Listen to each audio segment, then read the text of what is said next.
What's happening, everybody? Welcome to another episode here of the Desai Guys Football Forum. I'm one of your co-hosts, Norman Desai, joined as always by my good friend, my good buddy, the other half of the Desai Guys, Tad Desai. And Tad, we're rolling right along. We got a lot of these position episodes to go, but I think it's the big important thing that we just keep stressing every single episode that we've done recently is just that we do these episodes for you.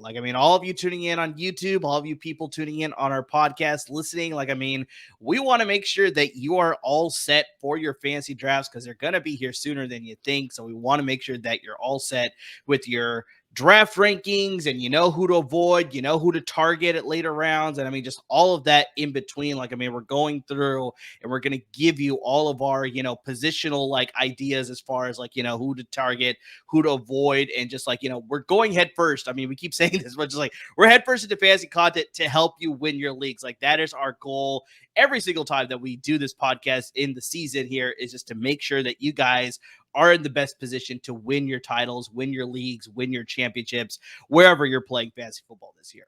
Hold up. What do you mean by you people? All the people tuning in to, watching us. No, that was a a tee up for a Tropic Thunder reference. Yeah, I saw that movie once and I didn't enjoy it. That's a hot take. We may need to go on Chauncey Talisa's podcast and talk about that. That's a terrible take right there. No, the proper response to that question is, what do you mean, you people? Come on, man. That was the definition of a tee up. But yes, we are doing this for you people. But yeah, so we did previously our quarterback episode, we did our running back episodes, so make sure you tune into both of those episodes after you finish listening to today's episode, where we're going to be covering wide receivers. So there's position group. It's one of them because there's so many of them, especially like we've talked about so many times before. Just the league is turned very pass heavy now. We're hearing all these things about running backs is not getting paid the same amount that they once was. NFL Twitter went crazy over that. That was, man, things are getting a little hostile out there. Yeah, we're obviously seeing lots of these running backs just not getting paid the same amount. Saquon Barkley, he's going to play on the franchise tag. So that news broke a little bit today. So is Josh Jacobs, and the third one there, Tony Pollard, he was also franchise tag. So those three guys are playing on a franchise tag. Barkley wanted the extension, but he didn't get it because clearly the Giants are I don't know if we want to invest this much in a running back. You know what I mean? It's just Barkley. Yeah, that's sort of the state of the running back position it is right now. We're getting a little off topic here, but Barkley had the least amount of sympathy for, because they were throwing him $11 million a year, and he was like, nah. It's dude, come on. You gotta know what you're in for. The craziest story, I don't know if you saw this. Did you see where Josh Jacobs was at when the deadline passed? No, I think I missed that one. He was chilling in the Raiders parking lot. Wow. With Max Crosby, apparently. Interesting. Imagine being the Raiders GM and being like, really, dude? Really? You couldn't walk the 60 feet into the facility to sign fuck you. Yeah, that's an interesting one. But those are obviously running backs. We're here to talk about receivers in today's episode. And like we do in the previous episodes, you see our social media handles down below. Make sure you're interacting with us as the fantasy season goes along. You got me on Twitter, I'm Desai23, Tad at TadDesai94. You got the show handle at the Desai Guys. And of course, we're on Instagram at the Desai Guys as well. We recently dropped our quarterback rankings, our full 1 through 12 rankings. So make sure you go check that out. That you could check out while you're listening to the episode. So that we're okay if you do both at the same time. Fun story about that, by the way. My friends were like, what is Amari thinking? And he goes, oh, this is fantasy. Yes. Because he thought you ranked Trevor Lawrence above Aaron Rodgers. Spoiler alert. Just in terms of general how they play. No. These are fantasy rankings. So it's fantasy. Relax, people. It's there in the title. Make sure you have better eyes than Tad's friends here, apparently. Make sure you see that. Oh, why'd you do that?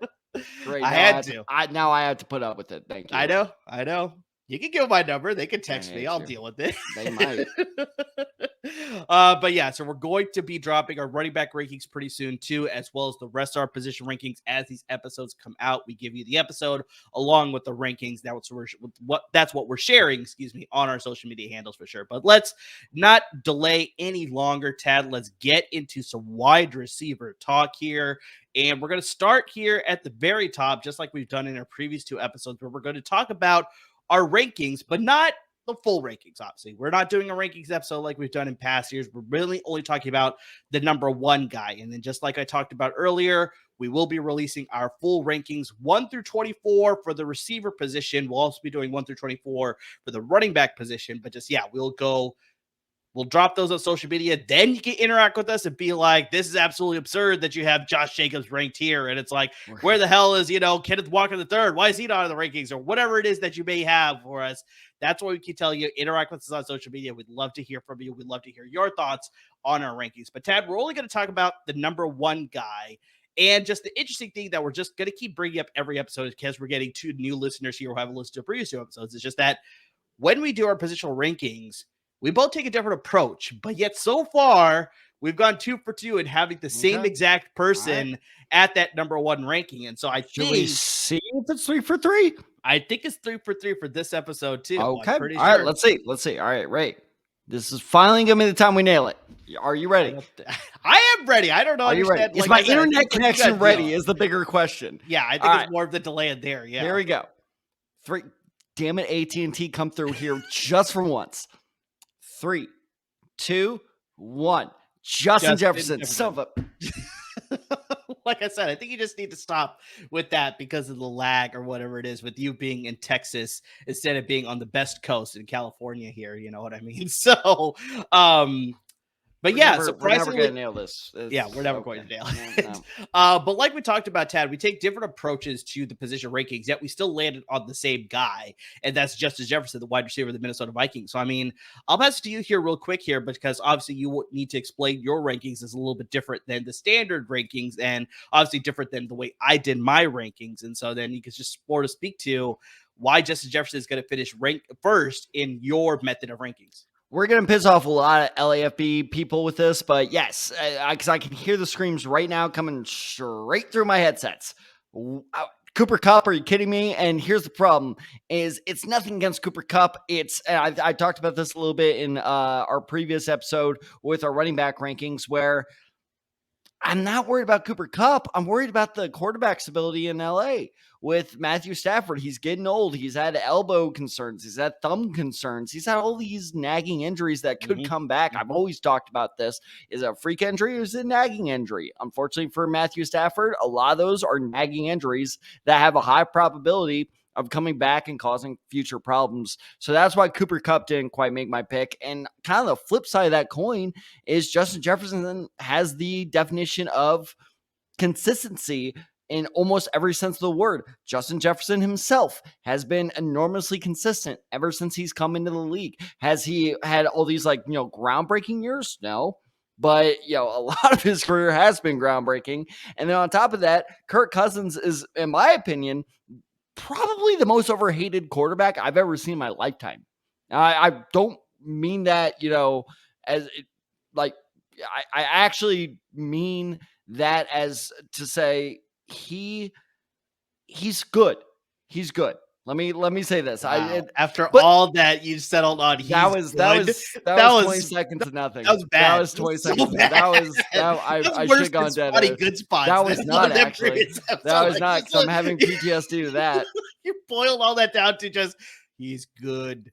My point being is now you're throwing me off even more. Sorry, but it's just like I was expecting just something a lot so better. Badly. You were stumbling so much, and I was just like, okay, maybe it's gonna lead to somewhere, and then you're just like, he's good. I hope so badly you crash on air so much, because God knows the second you do, I am taking full advantage of it. Go for it. My point being is Kirk Cousins is the most overhated quarterback of my entire life. That was the take I was trying to spit out, and I choked on my own words.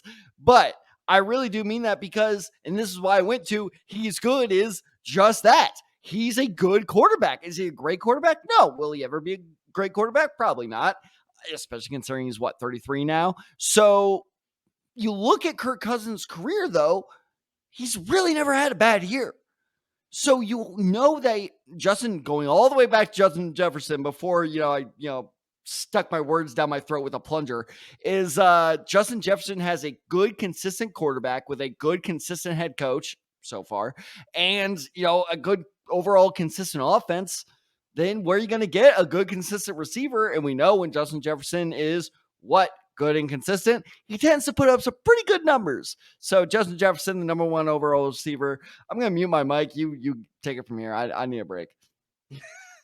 Yeah, because pretty much what that all boiled down to is that Tad thinks Shut the it. Minnesota Vikings passing offense is good and consistent, which I very much agree with, but just maybe he could have used a little bit more flourish in his, wordsmithing there a little bit. All right, right? Shakespeare, you take it from here then. I'm not claiming to be a wordsmith or a, expert at the English language, but you went to school for it. Go ahead. You actually went to school for it. Go ahead, Edgar Allan Poe. You take it from here. You jackass. I don't think you even explained your rankings. Fine. My rankings are... or your method I keep having to unmute myself here. My rankings are, as Amar does, where they will be drafted. I do where they will finish the season. So I do believe that Justin Jefferson will finish the season as number 1 overall receiver. A little bit of the hot take that I'll sneak in here. Cooper Kupp, number 4 receiver. I don't even think Cooper Kupp's going to be top 3. Wow, that is a bit of a hot take. I mean, we talked about it so much, Tad, that's like even at the end of the season, Cooper Kupp was still like wide receiver, I think 25 or something like that, 28. Like he was still top 30, even though he played in 9 games for so total. long. I might just like plant my flag in this hill every year from now on.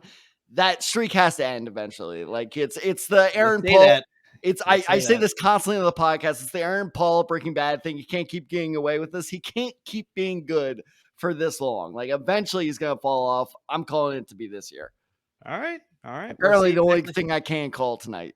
We'll see how that all plays out. But just a little bit more just Jefferson here. So I do my rankings basically off of pre-draft rankings, how I think they'll be drafted based on how you're approaching your league. And so I just mine based on my personal preference, obviously a little bit there. But still, I think it's just clear cut that Justin Jefferson is the number 1 there because he separated himself in such a short time frame, only 3 seasons in the league, and he's already I think he's arguably the best receiver in the league right now. In the NFL, in his first 3 seasons, he's the most receiving yards in 3 seasons with 4,825. He has the most receptions in the first 3 seasons in the league with 324. I mean, he plays in an offense, like you said, under Kevin O'Connell that's sort of emphasizing the passing game now as opposed to the running game under Mike Zimmer with Dalvin Cook and Adrian Peterson, obviously, during his time when he was there. So, I mean, this is definitely going to benefit Justin Jefferson in the long term. And like you said, Kirk Cousins as well, where he's willing to throw it. And then also, let's not forget that we brought this up before, Ted, in a previous episode, Kirk Cousins is going into a contract year, so you would expect him to sort of ball out and sort of throw it a lot more to put up some of those gaudy numbers so then he can sort of cash in when it gets into the offseason, right? So that's going to benefit Justin Jefferson as well. And then the big thing, too, that some people may see as a negative, but upgrading from Adam Thielen to Jordan Addison, where it's like it'll take a little bit away from Justin Jefferson because Jordan Addison is going to be a dynamic threat on the other side. I think if anything, it's just going to help Justin Jefferson because now they're going to have to worry about another piece of this offense where it's like before it was like, okay, Adam Thielen, is he a threat? Yeah, maybe not the same threat. Let's just focus more of our attention on Jefferson. Now it's like, okay, Addison is really going to be able to beat us in different ways. Now we really got to focus our attention on him. But then it's like that leaves open Justin Jefferson. So just clear cut, Justin Jefferson, fantasy receiver, wide receiver number 1, starting and ending for sure. I'm glad you brought up the addition of Jordan Addison because there's a saying I came up with, and just not to do my own horn. It's called addition by subtraction. I patented that. That's mine. But anyway, is what I mean by come on. It's like talking to a brick wall sometimes with you. Like, whatever. How can you claim that after that whole spiel you had about good and consistent? Justin Jefferson even a blind squirrel finds a nut every once in a while. Oh, you're gonna replay? You reuse that one from earlier today too? Like, I mean, jeez. But continue with your take about Jordan Addison. Why don't you? So many inside jokes happening right now. But anyway. Is going back to an episode we did 3 episodes ago, I think 3 episodes ago, but where we talked about that Jordan Addison may actually struggle to adapt to the NFL, and he may not make the fantasy impact that we're all expecting him to right away. We're not saying at all, but the fact that Jordan Addison may struggle and that KJ Osborne, while good, does have a certain ceiling, actually may help Justin Jefferson's case even more, because what does that mean? Kirk Cousins has to lean on Justin Jefferson all that much more. So it leads to more target share and more looks that he will benefit from just by pure mathematics of like him just like getting the football almost every single passing play they have. So like you said, it's a win-win scenario. If Jordan Addison adapts to the NFL well, great. It's less pressure off Justin Jefferson. Then they have to also pay attention to him. If he doesn't adapt that well, then awesome. Justin Jefferson's going to get the ball a whole hell of a lot more. So that's the thing. That's why Justin Jefferson got the number one nod for me, at least, is the more I looked at his situation, I can't find a real downside other than him. I'm not saying I hope this happens. I really hope it doesn't. But other than like some freak season-ending injury, there's no way this guy does at least land in the top 3. Now, if he does have that will be catastrophic. And that just tells you how good this guy is, though, is because so many people are going to pin their season on this one player, and they should. Like, that's a risk worth taking. And he's never really had an injury history either. So Justin Jefferson easily. Honestly, probably my easiest number one. Well, no, Patrick Mahomes was my easiest number one, but second easiest number one pick for all the positions. And just put it out to the universe that Justin Jefferson is going to suffer an injury now. So I mean, have fun with that. I'm going to feel real bad if that happens. Oh gosh. If he does, what they should do is just give up Justin Jefferson. Colts will send you a second round pick. We'll take him. We'll rehab him. We'll take care of your boy. Send him on over. Yeah, that's definitely not going to happen. Minnesota, Indianapolis. It's like a 2-hour drive. You can do it. Yeah, possibly. But let's sort of switch things here, because you're saying that just there's no downside to drafting Justin Jefferson, right? But I think there are a couple players out there at the wide receiver position, Tad, that I think there's some downside drafting them. And so we want to highlight them as wide receiver busts potentially for this upcoming season. So I'll pass to you here. Like, who's a guy that you sort of labeled as just like, yeah, I'm not touching this guy in my fantasy draft because I just think he's got that bust label written on him, for that 2023 season. As you know, I'm a gambling man. So yes, I am. I'm normally a good gambling man. Depends on what day you ask me. But I'm going to use a gambling term here. I'm doubling down. Because I said this man was going to disappoint last season. And credit where it's due, he proved me wrong. But I'm betting that he doesn't do it twice. Christian Kirk is going to be your receiver bust of the year. And here's why. It's honestly, here's how it differs from last year. Last year, I said he wasn't good enough. How could they pay him all this money? Blah, blah, blah. This is nothing against Christian Kirk personally as a player. Or I guess as a person. I don't really know him as a person. But although I would love to get to know you, Christian Kirk. If you listen to this podcast, reach out. Handles are right there below. But here's the issue I take with this Jaguars offense. It's first off, it's a couple things, right? So there's just, first and foremost, there's so many mouths to feed on this offense that surprisingly it went from nothing to like a lot of things, right? Yeah, they exploded within 2 years. It's insane. Yep. So they have Calvin Ridley, who's coming back. We'll get to that later. Spoiler alert. They have Evan Ingram, who just signed a fairly nice contract extension. I actually thought that extension worked out well for both sides. So Evan Ingram's here to stay. You have Travis Etienne, who now that he actually has a coach that properly knows how to use him, is seeing an expanded role in this offense. And let's not forget that they also have Trevor Lawrence, who is obviously the pinnacle of this offense. If he goes down, everybody goes down. I don't mean go down with an injury. I feel like everybody's assuming that Trevor Lawrence is going to keep improving as the years go by, but we don't have that guarantee. Trevor Lawrence did fine to good last year, looked pretty good in the playoffs, so I feel like a lot of people are taking for granted that Trevor Lawrence could take a step back next year. And by step back, I don't mean turn into this all-time bust before people start yelling at me about that, but I feel like a lot of people are drafting a lot of these Jaguar players expecting Trevor Lawrence to be a 40-touchdown player next year, and I'm just not quite sure he's there yet. I think he will get there, unfortunately, but I don't know if he will. And okay, so basically we're dealing with 3 possibilities here. 4. 1, Trevor Lawrence does continue to progress, and he's great, and I'm wrong. Okay, that's one. Probably not going to happen because I'm very rarely wrong, except for when I tried to speak on a podcast, apparently. Yeah. 2, shut up, is... You said it, not me. 2, Trevor Lawrence takes a step back, in which case all of his pass catchers are going to start suffering, and that's something that you just need to take into account. So I don't advise against taking Christian Kirk as long as you are ready to take a backup plan there. 3, Trevor Lawrence, and don't want to speak this into it. Yeah, I kind of do. 3, Trevor Lawrence's offensive line is fine. I looked at their depth chart earlier today. I wasn't really blown away. It's not as bad as I thought. So credit where it's due. Jacksonville did do a good job of kind of showing that up. But the third possibility is Trevor Lawrence gets hurt. And then you have a real problem because everybody's production drops off when that happens. And 4, and this is the most realistic possibility in my opinion, is he's just not going to get the ball enough. I think Evan Ingram is going to be a safety blanket. Calvin Ridley is so versatile that Doug Peterson is going to find things just to involve him in that offense way more than Christian Kirk. And on top of that, like I said, Travis Etienne he's not even a running back. And I know I've given Urban Meyer a lot of shit for this, but he's a running back, wide receiver hybrid. He's not just a wide receiver, Urban Meyer. That's how you make that distinction. So I think with Etienne, Ridley, and Ingram chewing away all these targets, I don't think Christian Kirk is undraftable, but I think a lot of people are going to be drafting him expecting, I got a solid wide receiver 2 here, and you are going to get flex numbers at best from him. So I would really stay away from Christian Kirk as long as you're managing your expectations. It's just this whole Jaguars offense. I don't like there. It's either going to be the best offense in the NFL or it's going to be a huge disappointment. I really feel like there's going to be no in between here. You bring up a lot of good points.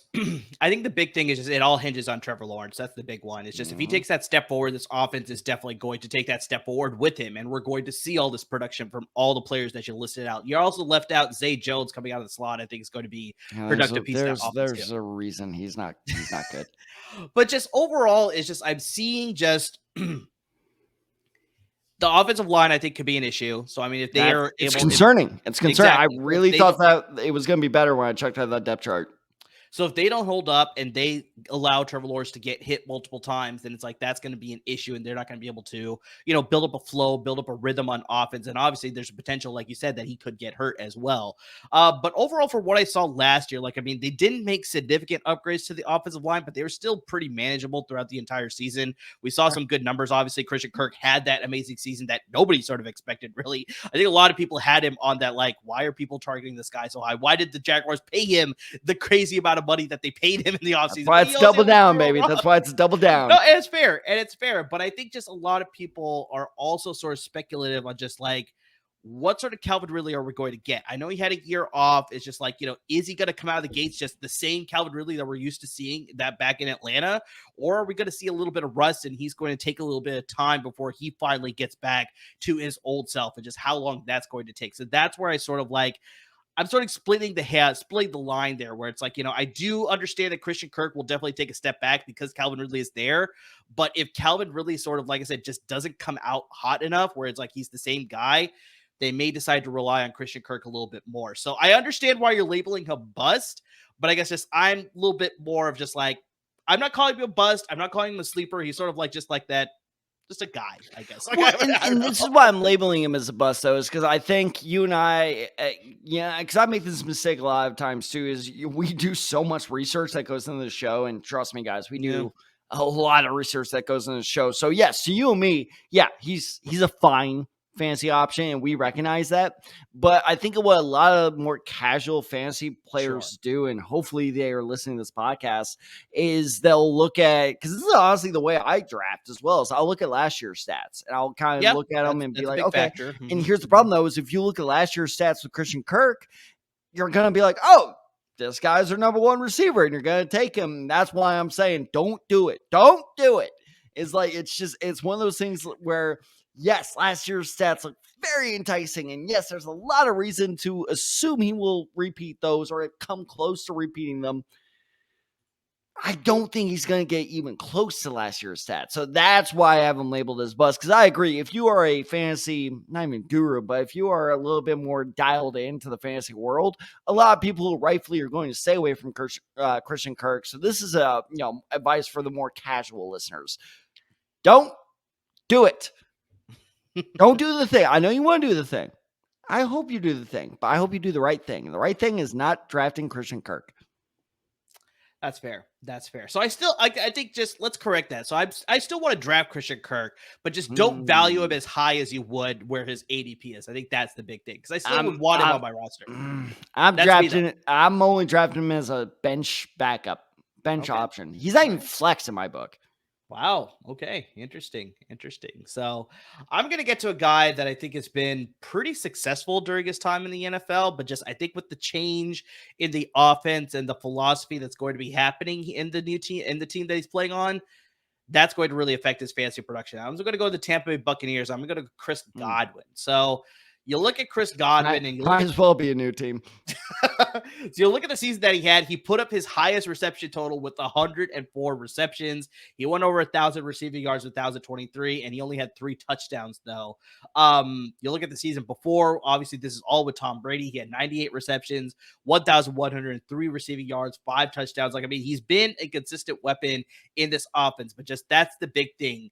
It's been with Tom Brady. And now that Tom Brady is no longer the man under center, we have sort of a shift in philosophy. Like I sort of said, we're going away from Tom Brady and Bruce Arians and offensive coordinator Byron Leftwich. Now we're going to a more defensive-minded head coach and maybe a little bit more of a conservative approach under Todd Bowles. And now the new quarterback, Baker Mayfield. And we've seen different sides of Baker Mayfield. We've seen the aggressive, the worthy of that number 1 overall pick at times. But I think a lot more of what we've seen is just is he a product of, Lincoln Riley's system back in Oklahoma? Are we seeing more of that? I think we see more of that in the NFL compared to that number 1 overall pick that he sort of became.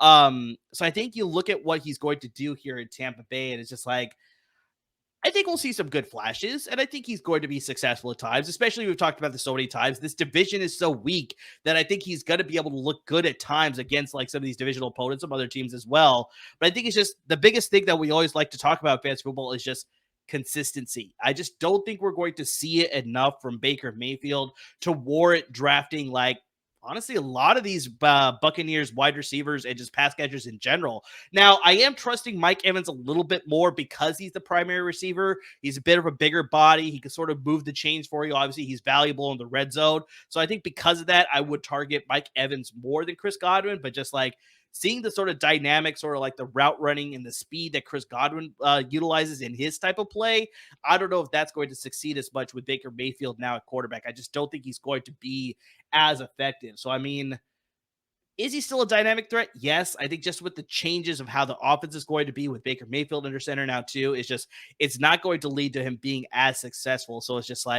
based on where he's going higher in some drafts than Mike Evans because of just his consistency and what he's been able to do in the Tampa Bay's offense. It's just I'd be a little bit more surprised there. I am valuing Mike Evans a little bit more than Chris Godwin, but just both guys, I'm very much tempering expectations, very much a wait and see. Now, both those guys are definitely going to get drafted, but I'm seeing both of them as more of wide receiver 2s. Definitely nowhere near that wide receiver 1 territory. No. I'm the same way. We talked about this a little bit during our running back episodes. What are some offenses you're completely staying away from? Tampa Bay is one of them. I don't think I'm touching a single Tampa Bay player in any of my drafts. And, to share a little bit, some advanced stats is I love the fact that you use this word is he seems like a dynamic player. That's where everyone falls for the trap. Is because I could not believe it when I looked this up, and because I almost picked Chris Godwin as my bust player. So this was before I even knew that he was going to be yours. Actually, you know what? Let's play our favorite game. Ready for this? Over or under? Oh God, 7 yards. Did Chris Godwin average out of the slot per reception? 7 yards out of the slot. So are you going to go 6.5, or are you going to give me 7.5? I'm giving you 7. You're giving me 7. Okay. 7 flat. Average yards per route out of the slot. Per reception. Per reception. I'm going to go under. You are wrong. Okay. I love this game. Wow, I love okay. this game. This is what's called revenge, by the way. It is, Just wait till but your next pop quiz, my friend. well, Just oh, wait till your good, next pop good quiz. God. I mean, Whenever that happens. if I can spit it out, but we'll see. Exactly. That's the other part of it. You're not actually far off though, because it was 9.9. Which is, Mm. those are tight end numbers of like Yeah. out of the slot of only like you don't even get a first down. Sure, yeah, get close to the first down, but you barely put up the first down. No, if I'm having a stretch the field slot receiver, I want to see 15, 20 yards in there, not 9.9. That is not great. His slot numbers were abysmal. And yes, I didn't write them down because I didn't ultimately end up picking him. But trust me, there are a lot more advanced statistics that show that he's actually not as efficient out of the slot position that you would think he is. And that is why I think both Mike Evans and Chris Godwin struggle. Is because if you want an outside receiver to do well on, the outside, the slot receiver has to draw attention. And if Chris Godwin's not efficient there, then both of them are going to struggle because he's not efficient on the inside. The outside receivers get more attention all the way out there. And this, again, I will repeat exactly what you just said. This all was happening with Tom Brady. That's where I'm getting all these advanced statistics. So now that we have Baker Mayfield and a guy that I once said I believe in, hopefully I'm right. Not feeling great about it. Kyle Trask. Yeah, he's still part of the conversation. Yeah. And just the fact that he's still part of the conversation really shows what an issue this offense might be. Yep. Ooh, if by some, I'm not even going to say miracle, if by some chance that Chris Godwin is still there in the last 3 rounds, sure, I may take a flyer on him, but there's no way. Because it's funny, the article I read actually had him in a 6th round ADP so far. Even 6th round. I'm not even touching Chris Godwin. Yeah, I think this is once again one of those offenses where it's just like, I'm not sure how much I could trust them when it's coming to the draft. Now it's very much a wait and see sort of approach. But just, based on where he's going in drafts and just how he's ranked positionally, it's hard for me to sort of trust that for sure. So I'm waiting. If he goes a little bit later, like you said, if he hangs around a lot longer, then obviously I take a flyer on him because then there's value there. So that it's like, okay, I didn't waste a high pick on him. But yeah, going at his ADP, I'm definitely not reaching for him, and I'm definitely not taking at him where he's currently slated right now. So let's get to positive here, Tad. Let's get to somebody that we both are anticipating to have good seasons and sort of labeling them as sleepers because they may be going a lot later than people are anticipating, yet you can still get immense value because of the situation that they're in. So, Tad, who's a sleeper that you like at the receiver position this year? So I know I just poo-pooed a lot on the Jaguars, but I'm about to do something that is infinitely tougher. I'm about to compliment the Jaguars, which is something that while I feel complimenting this or wearing this hat is a real betrayal, but I'm going to do my best. I went from Christian Kirk as my bust to Calvin Ridley as my sleeper. And let me tell you why like I said, I think that there are a lot of mouths to feed on this offense, but what works best in Doug Peterson's offense is versatility. And Calvin Ridley has a lot of good versatility. And Amar, I know you already brought this up, yes, I think a lot of it, and this is why he's my pick as sleepers. I think a lot of people are either just going to forget about him, kind of going to the more casual fantasy, players. They're just going to be like, oh yeah, that used to be a number 1 receiver. Or the more in-depth fantasy players are going to say, like you did, he took a year off. I don't trust him physically. I don't trust him fitness-wise.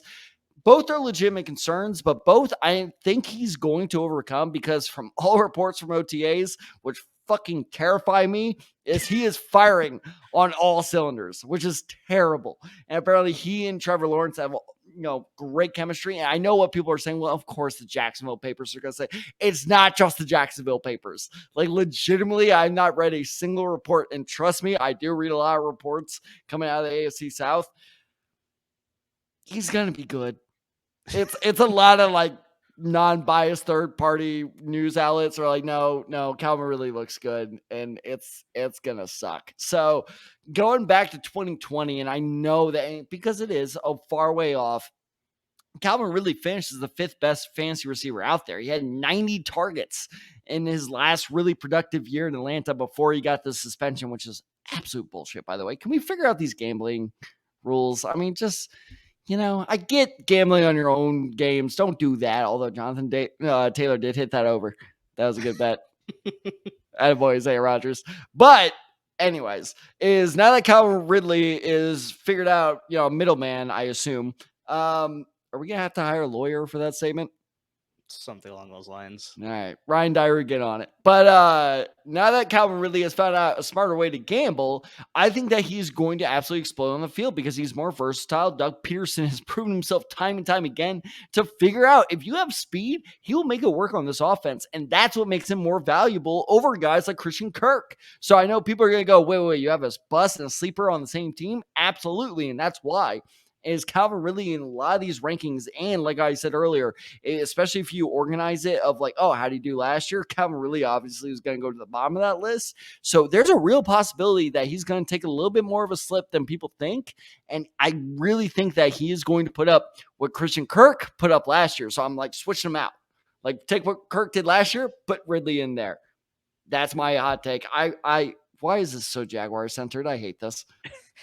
I don't know, man, because you submitted your picks first. I mean, this is all on you.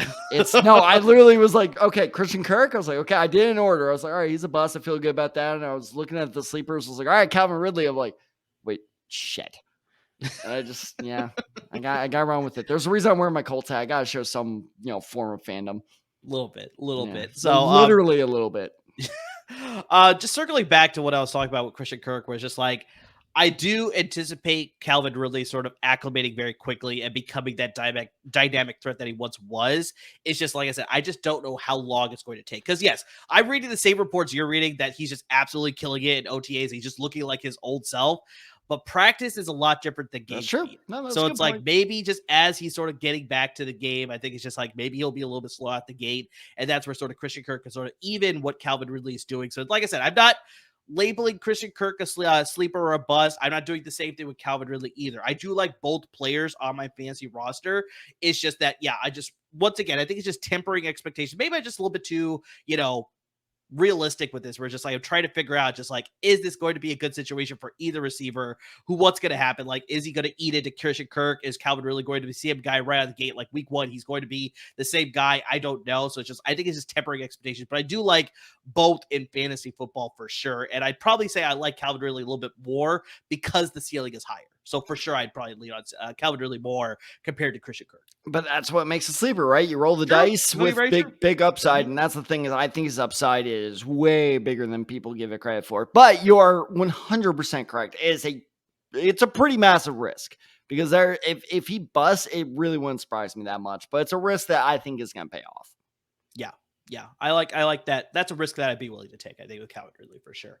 Because we've seen it done before. If we haven't seen it done before, it's very much like the Trey Lance conversation where it's like it's a lot of optimism and that he can do this, but we haven't seen it yet enough where it's just like, okay, what are we banking this on that he could be that guy, right? So it's just like, this is like we've seen it. He's done it. It's proven. It's just what's going to happen with that year off. Just how long is it going to take? That's the big thing for me with Calvin Ridley. So I very much still like Calvin Ridley for sure, more than Christian Kirk. So okay, so what's a risk you're going to take?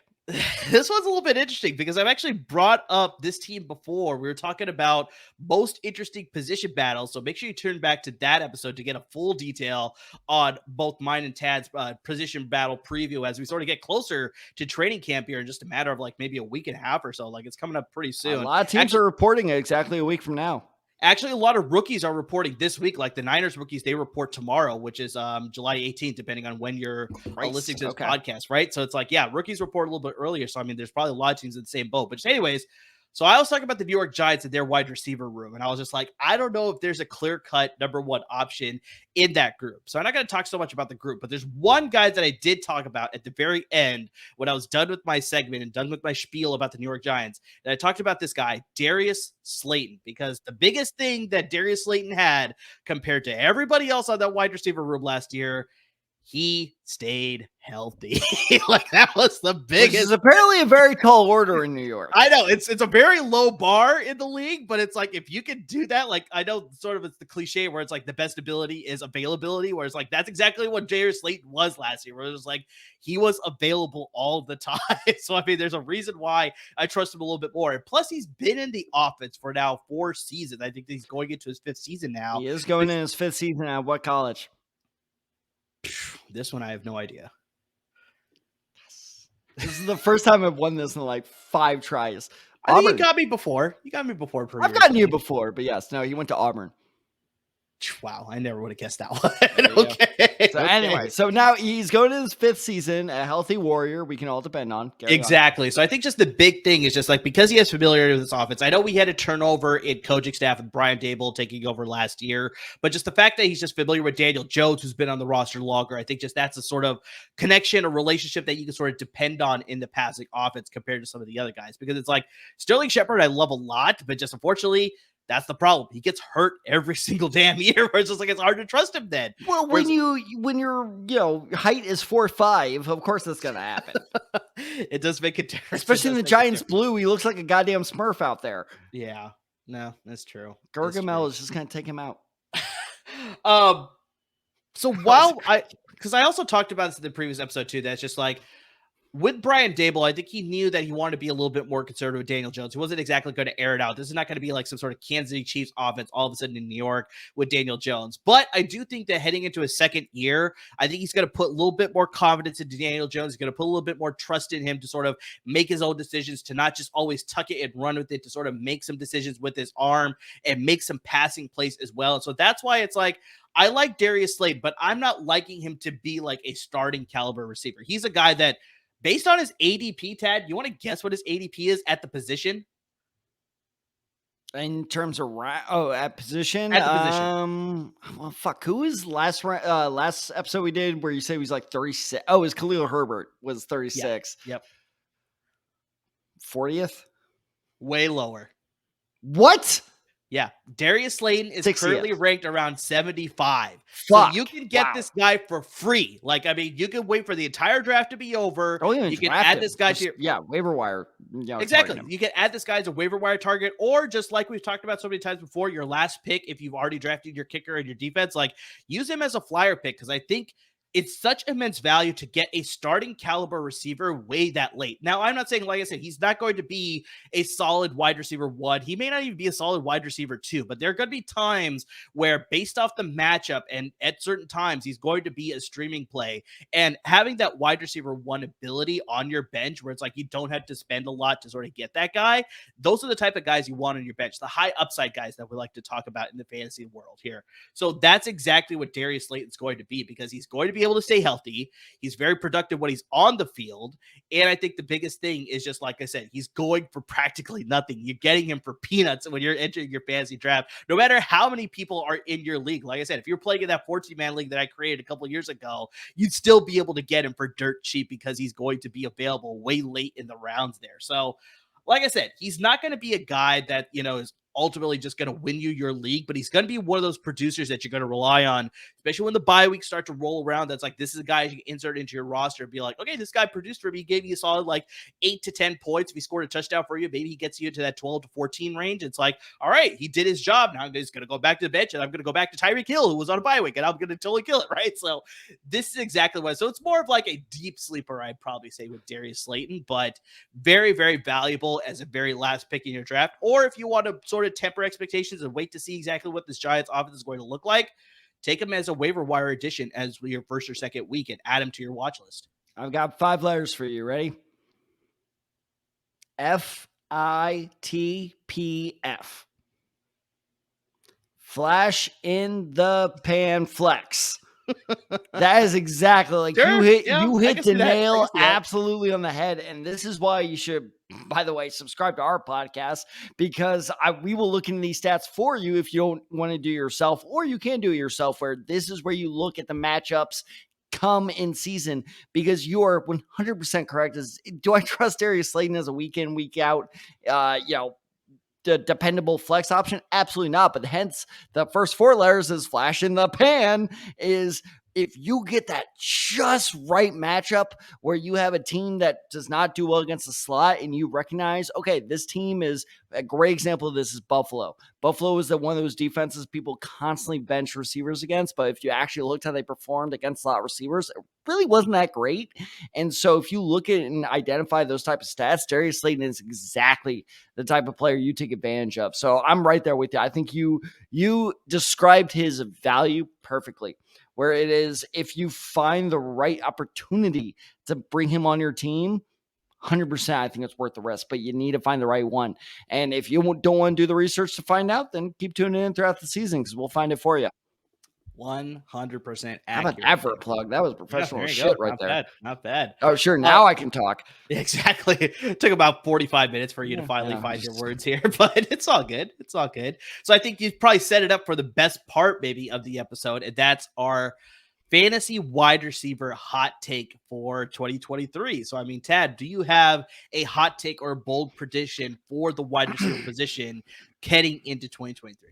So I will say this. My grandfather, Poppy, which is not his real name, but Poppy moved from India when he was 18 years old. He built a wonderful life for my father. He built a wonderful life for me, and I appreciate everything he did. He made the decision to go to the University of Wisconsin. After he got his engineering degree there, he became a Green Bay Packers fan. I say all this because he will probably kill me for what I'm about to say. Okay, let's hear it.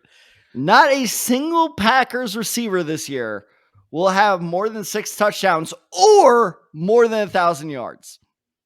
More than 6 touchdowns or 1,000 yards. Wow. Okay. Let's hear your reasoning behind this one. I will love to do that. You know why? Because it brings back our favorite game, over or under. Amari. It's again. Over under 800 yards. The leading Packers receiver had last year. So the most receiving yards on the team. Did he have 800 more or under? I think Christian Watson led the team in receiving yards, and I think it was like barely over 800. So I'm going to say over. I love this game so much. You are incorrect, sir. It was Alan Lazard with 700. Lazard. I forgot Lazard is still. Damn it. Okay. Yeah. Lazard makes sense. Okay. Amir, over under 6 touchdowns. Leading Green Bay receiver in terms of touchdowns. That's under. God, I love this game so much. It was over. Jeez. Wow. Christian Watson was the leading one in touchdowns with 7. Got it. So Lazard had 788 yards. Watson had 7 touchdowns. Obviously, no other receiver had more than 6. And that was with Aaron Rodgers. So clearly this offense does not work all that well until they figure something out. And these receivers are not getting any better. Let's not forget that Alan Lazard is gone. And I know there's been a lot of talk too of like, well, Romeo Doubs has really stepped up. But you know what I'm taking from that is that Christian Watson, their supposed number 1 receiver, lost his job in the offseason. So how good are these guys really? Look, I'm not saying Christian Watson or Romeo Doubs are bad. Who I am saying is bad is Jordan Love. I mean, we are trusting a guy who in his first season in the NFL 2 years ago, and yes, I'm aware I'm kind of cherry picking there, but it was 2 years ago, had a less than 60% completion rate. And as of now, has 3 touchdowns, 3 interceptions on his almost 3-year career at this point. Like, I don't trust Jordan Love. These are very young receivers that have given me no reason to trust them. Aaron Jones will be the focal point of this offense, and every defense in the freaking world knows it. So I don't see this offense being well functioning. Green Bay, I mean, maybe I'll touch Aaron Jones, but outside of him, I am not touching a single soul on this Green Bay offense, especially any of the receivers. That's a bold claim. Neither 6 touchdowns or 1,000 yards. 6 touchdowns. Now, I will say this. 6, I should say more than 6 touchdowns. I think one of them will get to 6, but I don't think they'll go over. Okay, so over 6 touchdowns or over 1,000 receiving yards. So the 1,000 receiving yards, I'm very confident in.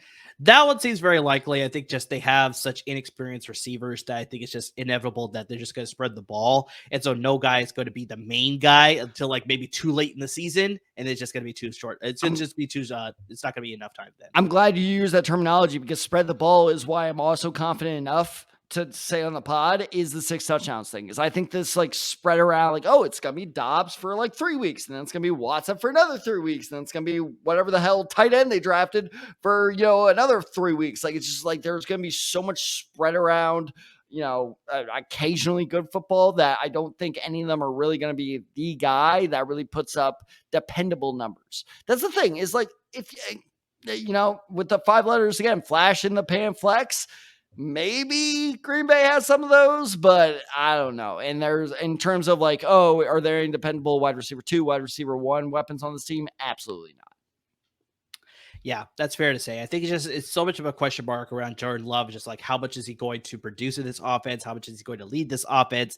And just like can he bring that sort of semblance that we were sort of seeing from Aaron Rodgers and before that Brett Favre, where just like when they had such a good success of having two great quarterbacks back to back, it's just like now it's just very much a question mark. Whereas like you felt a little bit more confident with the previous two guys. Now it's just like I don't know what to expect. It's just like you said, it's just he's been here for this is entering his 5th season now, right? Like I mean, it's just like and 4th season, I believe. 4th season, okay, and Fourth just season, regardless, 4th or 5th season, just like we haven't He's heard been here a too lot long. about him in training camp. Yeah, it's just like there's nothing about like, oh, Jordan Love has made positive strides, or it's like we're seeing a little bit more of the development being on the bench or being on the sidelines behind Aaron Rodgers. It's like I barely heard any of that, if anything, and so it's just like that's what worries me a lot about Jordan Love and this Packers offense specifically. Just like I don't know how it's going to operate for sure. 4th season confirmed. He's going in his 4th season. He's going into the 4th season. So, but still, that still just doesn't give me confidence. Like I said, 3 years, and just I haven't heard much about Jordan Love.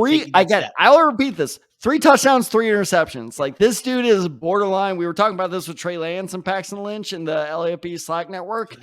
Jordan Love may be a closer comparison for that, to be perfectly honest. Yeah, no, it's very, very apt for sure. So also, the fact that Trey Lance started more games than Paxton Lynch was truly surprising. yeah, for sure. Right. So I'm going to get to my fantasy hot take here. So I'm going to go to the AFC North. I'm going to go to the Cleveland Browns, and I'm going to talk about Amari Cooper. No, don't do the thing. You're going to do the thing. I'm going to. He's going to finish as a top 5 wide receiver in fantasy football this year. So it was interesting. Are you ever going to hook me up with your dealer, or is this just going to be okay? It was interesting, Tad, because I was sort of like thinking about this for a while. I was like toying around with what exactly my bold claim was going to be. I was going to be like, Amari Cooper's going to have over 100 receptions. Amari Cooper's going to have over 1,300 receiving yards. Amari Cooper's going to have double-digit touchdowns. And when I thought about all of that, I was like, some semblance of any of those pretty much will spell that he's in that top 5 conversation. So I was like, you know what? I'm just going to make the claim and say that he's going to finish in the top 5. Now, that's definitely a tall order. I mean, obviously, we have such talented receivers. We talked about Justin Jefferson. We got Stephon Diggs, Devontae Adams, Tyreek Hill, Jalen Waddle. Like, I mean, there's a lot of great receivers out there that can finish in the top 5. And then for Amari Cooper to sort of sweep in, like, I mean, that's like, where's this coming from? But I'm going to take you back to Houston, Tad, with Deshaun Watson being the starting quarterback from 2018 to 2020, before like all this stuff, obviously, right? But in the 3 seasons that Deshaun Watson and DeAndre Hopkins were partners together in the passing offense, he finished as a top 5 wide receiver all 3 times, which includes 1 first-place finish as well. So that sort of gives me confidence that's like Amari Cooper, as soon as he builds that relationship with his starting receiver, like they're getting it in and they're getting it often. Like, I mean, just they find a way to connect, and he overloads the number 1 receiver with so many targets that it's just like, it's inevitable. Like you said this so many times. What do you love in fantasy football? Volume, right? So I think just by pure volume, exactly. By pure volume, I think Amari Cooper is just going to get so many targets and so many then receptions, which will lead to the receiving yards, which will lead to the receiving touchdowns. Because I think we all know Cleveland has definitely like tied themselves to the hip to Deshaun Watson. That's like, he is their offense now. So they definitely are going to take that step and become more pass friendly instead of that's how, well, I got to interrupt you here. That's a little dramatic. They only invested what, $250,000 into him? Like, come on. Guaranteed money. That's like thing. 2 Fast and Fast and Furious movies. Like you're fine there. They are so I think fucked. Just the biggest thing is just guaranteed money. That's the tough thing, right? It's not. Is it fully guaranteed? Yeah, it is fully guaranteed. That's why I said they're tied to the hip. This is like pretty much set in stone. They have to ride or die with Deshaun Watson. And so it's just like, you look at this and I love they'd be better off actually hiring Jennifer Gardner as their cap space expert. Maybe. Oh my God. Sorry. Anyway, keep going. Jesus Christ. I do like the supplemental pieces that they have in that passing offense where they have Donovan Peoples-Jones, which I'm a huge fan of. They drafted David Bell out of Purdue a couple seasons ago. I like him as well. David Njoku at the tight end position I like as well. But just the big thing, they traded for Elijah Moore, which a lot of people are sort of high on. I'm not as high on him as much, but just they still have good supplemental pieces there. But just regardless, Sorry, you're missing a number 1 receiver. Who? Amari Cooper. Well, I'm talking about Amari Cooper as my take. Okay, so sorry. Okay, all right. Jeez, man, what is with you this episode? I'm sorry. I thought you were going to say Amari Cooper on top of that. Repeat your point. Anyway. Carry on. Once again, I was talking about supplemental pieces. Everybody knows the primary pieces of Amari Cooper. So, I mean, just making sure. Just saving you from the YouTube comments. If you look at last season, Cooper had the second most receiving yards in his career, and he set career high in receiving touchdowns as well as receiving targets. Now, that was all with Jacoby Brissett and then a little bit of Deshaun Watson at the end of the season. Now, obviously, you look at what Deshaun Watson did at the end of the season, you're like, can we really trust this guy? But I think this is sort of a little bit different where it's like, he hadn't played for what? Practically 2 years, Ted. I mean, it's like I remember we were counting it. Yeah, it was like a year and a half, 2 years. But yeah, it was like pretty much basically. a year and 3 quarters. I think it was like he only played a handful of games down that season, but I think that shook the rust off enough. Now he's heading into the season like he knows he's the bona fide starter. He's going to practice like it. He's obviously going to strategize like it, and I think we're going to see shades of the old Deshaun Watson finally. I think that sort of connection that we're going to see him and Amari Cooper. I mean, it's just like. They're going to be a lot more efficient on the passing game. Like I said, as much as I love Nick Chubb this season, like, I mean, with everything that I was saying about the unfortunate passing of Jim Brown and just all he wants to pay his respect. So, that man is going to kill Nick Chubb to the moon. Like, I'm all in on some Nick Chubb. He is legit going to murder someone by literally running over them. I don't mean with a car. I mean with his body. Yeah, no, I'm all in on Nick Chubb this year, but I'm very much all in on this connection between Watson and Cooper. I think they're really just going to hook up a lot. You're going to hear it a lot on the broadcast. And like I said, I think he's going to entertain the idea of finishing the top 5. I think it's a bold claim. I think he does it, though. Top 5's a little high, in my opinion. It is. Top 10 I like a lot, though. Is like you said, is... Well, he finished 10th last year, so that's why I was like, 10 is a little bit easy. I was like, I think he has the chance to finish top 5. Yeah. Here's my thing, and I this is where I feel uncomfortable when you come up with takes like this, because I have no real stats to go against you. All I have is the eye test, and what I mean by the eye test is kind of what you touched on, was that chemistry and just that it factor between Watson and Cooper just wasn't there last year. Like every time I watched the Browns offense, something seemed off. But it's one of those things where 100% you can fix that in offseason, no problem. Because you got to remember, during Deshaun Watson's suspension, he was not allowed to practice with the team. Yep. Mm-hmm. So that was a massive factor. There was a zero doubt about that. So now that he's had an entire offseason practice with these guys, Amari Cooper is one of those receivers where I'm not going to target particularly early, but say 4th or 5th round rolls around and he's still on the board. That's a name I start going, okay, that's interesting, because that's not even flash in the pan flex. That is a every week flex, best or worst case scenario right there. Like if you, I talked about this in last episode, where if I get Cam Akers and Khalil Herbert on my bench, I'll be happy. If Amari Cooper is sitting on my flex, I am a very happy man coming out of the draft. So it's one of those ones where kind of what we talked about earlier, where yes, there is a gamble there. It is a risk. No doubt about it, but that is a definite risk I am very happy taking if you make it at the right time. That is not a 3rd round risk, in my opinion. I think a lot of people are going to go for that. I don't agree with that, but anytime after the 3rd round, if he's there, you get him for cheap. If you're in an auction draft, you can get him, at the back end of a snake round. I like it. Yeah, so I'm very high on Amari Cooper. I'm very high on Nick Chubb as well this year. So, I mean, yeah, Browns offense, I'm kind of intrigued by it. So, yeah, we'll see how that all plays out in 2023. Nick Chubb's going to kill a guy. Yeah, I'm very much. I'm so scared. I'm not even playing him. I'm scared of him. Exactly. So that's going to conclude it here of our wide receiver episode. Like we talked about earlier in the episode, we've done a quarterback episode. We've also done a running back episode. So make sure you're tuning in to check out those episodes for all of our insights at those 2 positions. We're going to be having our running backs rankings dropping soon. And you see the ticker down below. I mean, you have our social media handles. That's where you can find those full rankings for the wide receivers, the running backs, the quarterbacks, and all other positions that we're doing. So, I mean, make sure you're following us on all our social media handles. I mean, you're seeing it coming down again. You got me at UnderTheSide23 at Twitter. You got Tad at TadTheSide94. You got the show handle at The Desai Guys. And, of course, on Instagram at The Desai Guys as well. Make sure you're subscribing to our podcast. I mean, we would love to give you this advice. We want to make sure that you're taking full advantage of it as you prep for all your fantasy drafts. And, of course, what's your in-season? We'd love to help you with all your trade advice and start-sit advice and, waiver advice and just anything and everything. We want to help you. So make sure subscribe to the podcast as well as doing the social stuff. So whether you listen on Apple Podcasts, Google Podcasts, Spotify, listen right on the LAFP Network website, ton of options for you. Just hit that subscribe button. Make sure you're watching us on YouTube as well. Subscribe to our YouTube channel so you get all the great information on YouTube as well. And big thing is you got to support our parent network, LAFB Network. They're giving us an opportunity to give you all this great advice week in and week out when it comes to fantasy football. That is LAFB Network. They got you covered with the Rams and the Chargers at the NFL level and the Bruins and the Trojans at the college level. So they got you supported with all LA sports football specifically. Hopefully we'll expand to some other sports down the road, but we'll see where that all goes. But definitely they got you covered with football there with all 4 LA sports teams there. And guys, I mean, just to everybody who's already interacted with us, who's asking us questions, who's watching, who's listening, who's reading our articles, which are going to be coming out pretty soon once the season picks up. I mean, just anything and everything, guys, you're doing to support us. We really just can't thank you enough. I mean, speaking of it, possible expansion, Desai Guys baseball forum has a pretty good ring to it. I carried that based on your knowledge of dude, where Mike Moustakas is. Like, you didn't even know that. All right. You know what?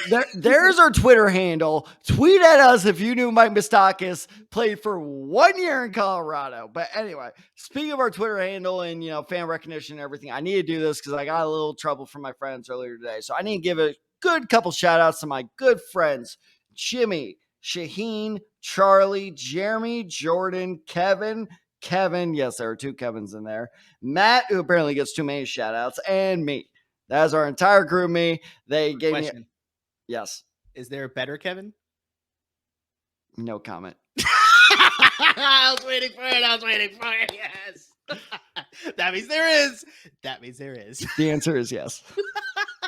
Continue with Regardless, these are all very good friends of mine that are apparently upset that we're not giving them shout outs. So here are all your guys' shout outs. But exactly, I will tell you, the audience, exactly what I told them. You want a shout out, you interact with us. That's how you get a shout out. So like Amari said, especially with the fantasy season upcoming, I know you guys have questions. I know you have draft questions. I know you have ranking questions. I know you want to fight me on these ranking things. I've seen those YouTube comments. So hit us up on social media or on YouTube. We will respond in a somewhat respectful manner. Depends what time of day it is. And we will gladly talk about fantasy football. We'll talk about other not just fantasy football, but other football topics with you as well. You're going to say other fantasies. I was I'm going to stay away from there, my friend. That is all you. Trust me, you should. But anyway, where should Dalvin Cook go? Stuff like that. If you want to talk about just normal football topics, we're there for that as well. And hopefully we can sprinkle a little bit of that in the season as it approaches. But as always, everyone, thank you so much for watching. Thank you so much for listening. And please stay safe, everyone.